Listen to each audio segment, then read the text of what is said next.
बिस्मिल्लाहिर्रहमानिर्रहीम। You are with Mohammad Kamran और आज के इस लेक्चर में जो कि बहुत ज़्यादा इंपॉर्टेंट है, हम पढ़ने जा रहे हैं सेल का generator.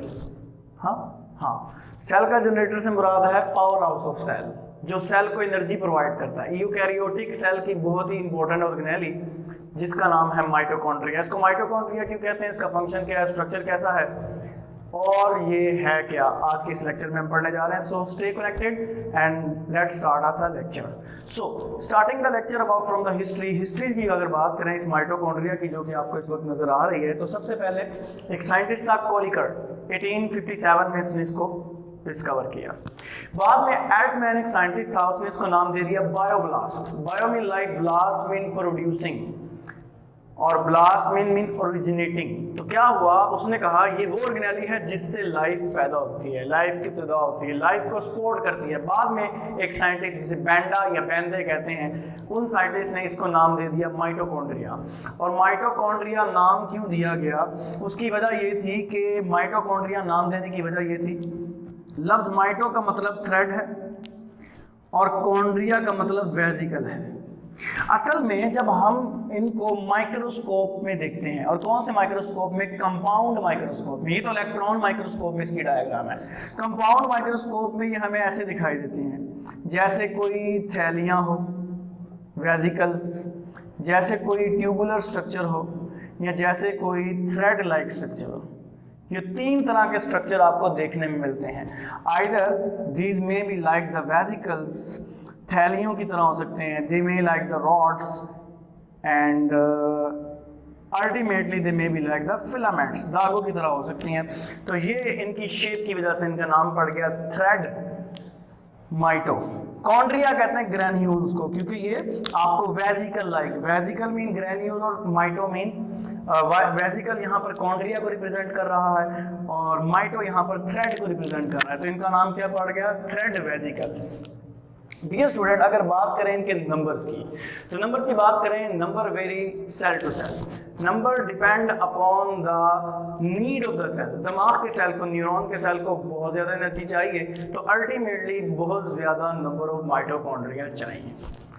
So their shape size number vary, इनके शेप साइज और नंबर क्या करते हैं, वेरी करते हैं। We will go after the structure seen in the compound microscope. अब आपके सामने जो नजर आ रहा है स्ट्रक्चर, वो क्या है, electron microscope. Very complex morphology, बहुत कम्प्लेक्स स्ट्रक्चर है ये। इसको देखा गया जब, तो पता चला कि इसका बाहर वाला जो स्ट्रक्चर है, आउटर दैट इज स्मूथ, वो कैसा है, स्मूथ है। और इनर स्ट्रक्चर जो है वो इनका स्मूथ नहीं है, टेढ़ा है, जलेबी की तरह, यानी टेढ़ा है। ठीक है जी, ये टेढ़ा स्ट्रक्चर है इसका इनर मेम्ब्रेन, और इनर मेम्ब्रेन ने फोल्ड्स बनाए हुए हैं, और ये जो फोल्ड्स इनर मेम्ब्रेन के इनवर्ड फोल्ड है, अंदर की तरफ फोल्ड, और इन इनर फोल्ड को आप क्या कहते हैं, क्रिस्टाई कहते हैं। और इस इनर फोल्ड के अंदर भरा पड़ा है मैट्रिक्स, जिसे माइटोकॉन्ड्रियल मैट्रिक्स कहते हैं। ये एक फ्लूइड है, इस फ्लूइड में क्या क्या मौजूद है, enzyme, coenzyme, salt inorganic as well as organic. तो इसके अंदर डिफरेंट तरह के रिएक्शन होंगे, ये मेटाबॉलिक साइट है, डिफरेंट तरह के रिएक्शन इसके अंदर हो रहे होंगे। और इसके मैट्रिक्स में आपको क्या नजर आता है, इसके मैट्रिक्स में आपको राइबोसोम नजर आते हैं। इसके मैट्रिक्स में आपको, और मैंने बता दिया है मैट्रिक्स के अंदर क्या क्या है, डिफरेंट एंजाइम है, कोएंजाइम है, एटसेट्रा। वेरी इंपॉर्टेंट थिंग, इसके पास अपना जाती सर्कुलर डीएनए है, दिस वन। इससे क्या पता चला, इससे पता चला इनका जो सर्कुलर डीएनए है, सेल का डीएनए भी होता है, इनका अपना डीएनए भी है, और अपना डीएनए इनका बनाएगा आरएनए, और आरएनए से ये किसी हद तक अपनी प्रोटीन्स बनवाएंगे, और पता है डीएनए के जरिए ये अपने आप को खुद रेप्लिकेट भी कर सकते हैं। So these are self replicating organelle. बहुत ही इंपॉर्टेंट एमसीक्यूज है कि सेल्फ रेप्लिकेटिंग ऑर्गेनेली कौन सी हैं, तो उनमें से एक ये है। Okay dear student, very much important बात हमने पढ़ ली, और ये शॉर्ट क्वेश्चन भी है कि ये सेल्फ रेप्लिकेटिंग ऑर्गेनेलीज हैं। अब इस इनर मेम्ब्रेन, बाहर वाली मेम्ब्रेन तो स्मूथ है, इनर मेम्ब्रेन के ऊपर हमें कुछ स्ट्रक्चर्स नजर आते हैं। ये वही इनर मेम्ब्रेन है जहां पर डिफरेंट प्रोटीन मौजूद होती हैं, ठीक है। अच्छा, ये इनर मेम्ब्रेन बनी किसकी हुई है? लिपोप्रोटीन की। ज्यादातर मेम्ब्रेन लिपिड और प्रोटीन की बनी हुई है। तो यहाँ पर पहली बात तो ये F1 पार्टिकल इनर मेम्ब्रेन में मौजूद है, जिसको हम डिटेल से पढ़ेंगे। Have a break. पहले ये प्रोटीन के कॉम्प्लेक्सेस डिफरेंट यहाँ पर पड़े होते हैं, जहाँ पर ETC इलेक्ट्रॉन ट्रांसपोर्ट चेन चलती है। चैप्टर नंबर 11 में हम डिटेल से इसको देखने वाले हैं कि इलेक्ट्रॉन ट्रांसपोर्ट चेन किसे कहते हैं। Let's have a look toward the F1 particle. लेकिन उससे पहले जो इनका अंदर फोल्डिंग है ना, एक फोल्ड को आप क्या कहते हैं? क्रिस्टाई कहते हैं। तो ये F1 पार्टिकल्स की बात कर लेते हैं। F1 पार्टिकल्स है क्या? सबसे पहले तो देखते हैं कि ये बनते किधर है। ये इस मेम्ब्रेन के पहले अंदर इनसाइड इनकी प्रोसेसिंग होती है, बनते ये बाहर निकल आते हैं। आधा इस अंदर रह जाता है, आधा बाहर आ जाता है। जो अंदर रह जाता है उसे आप कहते हैं F0, फ्लोर 0, और जो ऊपर आ जाता है उसे आप कहते हैं F1। अगर आप किसी भी मॉल में गए हो तो उनकी जो बेसमेंट होती है, नीचे वाला एरिया होता है, तो वो उनका अंडरग्राउंड कह ले कि ग्राउंड एरिया कहलाता है, और ऊपर वाला पहला फ्लोर कहलाता है। तो यहाँ पर हम क्या कह रहे हैं, जो हमें नजर नहीं आ रहा जो मेम्ब्रेन के अंदर है वो इनका ग्राउंड फ्लोर है, F0, F0 भी कहते हैं इसे, और F1 भी कहते हैं। असल में F1 पार्टिकल बहुत ज्यादा इंपॉर्टेंट शॉर्ट क्वेश्चन है, ये बार बार एग्जाम में पूछा जाता है। F1 पार्टिकल्स क्या है? ये नोब लाइक पार्टिकल है, और इसे आसानी से आप समझ सकते हैं, ये माचिस की तीली जैसे पार्टिकल है। ये माचिस मैच बॉक्स के अंदर जो तीली होती है, ठीक है जी, जो स्टिक होती है, उस जैसे ये पार्टिकल है, ठीक है जी। इनका काम बहुत ज्यादा इंपॉर्टेंट है। इनको ऑक्सीसोम्स भी कहते हैं। क्यों कहते हैं अभी बताऊंगा। लेकिन करते क्या है, ये ADP के अंदर फॉस्फेट ग्रुप को ऐड करवा के उसको कन्वर्ट कर देते हैं इनटू दी ATP। ये उसको ATP के अंदर क्या करते हैं डियर स्टूडेंट? कन्वर्ट करवा देते हैं।